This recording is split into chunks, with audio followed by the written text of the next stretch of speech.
Starting off with NASCAR. Sunday was the cutoff race at the Charlotte Roval at the Charlotte Roval. All right, Kyle Busch is out. The Toyota driver Kyle Busch, he is the reigning champion from last year. He's out of the playoff running after a winless season. So bye Kyle. Now the playoff grid is set. Now moving into that is going to be Kevin Harvick with Ford. He has 9 wins. Denny Hamlin, if you don't know who that is, check back into my episode about Michael Jordan and NASCAR. Denny Hamlin should be a name that you recognize. He's with Toyota. He has 7 wins. He's number 2 on the grid. Brad Keselowski, however you say his fucking name. I'm not his father. I'm not his parent. He's driving with Ford. He has 4 wins under his belt for the season. Chase Elliott driving with Chevy. He has 3 wins. Joey Logano with Ford, 2 wins. Martin, I'm gonna say Trout Jr. I don't be on top of these people's last names, man. He's with Toyota with 1 win. Alex Bowman with Chevy, 1 win, and then Kurt Busch with Chevy, 1 win. Kurt and Kyle, family. If y'all didn't get that from the, anyway. Now my predictions for the next round. Obviously, I see Denny Hamlin pulling away with more than just a second place. He did come away with a second place championship. I think the last time he did that was in 2010.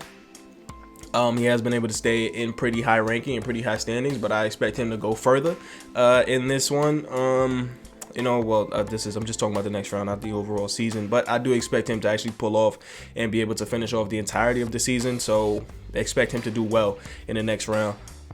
Stepping into more of the corporate side of the NASCAR industry, the president of Toyota Racing, the president at Toyota Racing Development, is setting a high standard for the Toyota teams, or the teams that are manufactured, or like, how you phrase that?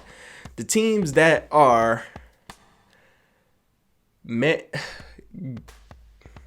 the teams that are supplied. There you go. The teams that are supplied by Toyota. David Wilson is not happy with the performance of these teams. Okay, after getting 8 wins this season, he states it is, what do you say, unacceptable. Okay, that's quote unquote unacceptable.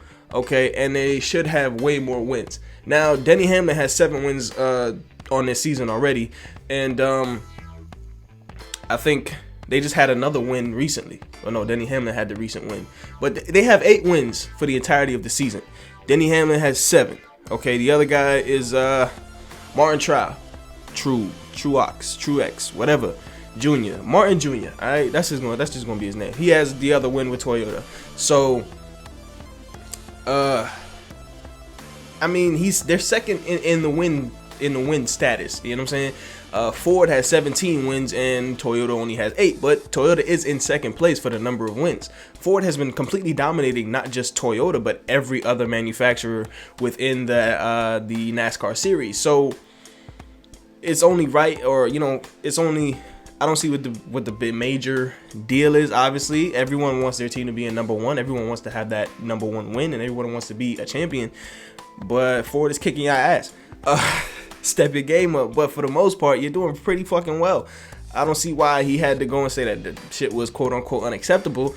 I feel as though it is a decent way to go. Y'all second place win. Obviously, first is the goal, but that's not the here nor there. You know what I'm saying? It doesn't really matter.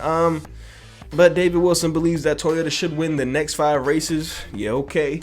Whatever, if you think that's gonna happen, sure. I doubt it. Like I said, Denny Hamlin, I definitely hope that he ends up, moving forward and actually doing great things with that. But in terms of actually winning the next 5 races, bruh, that's not happening.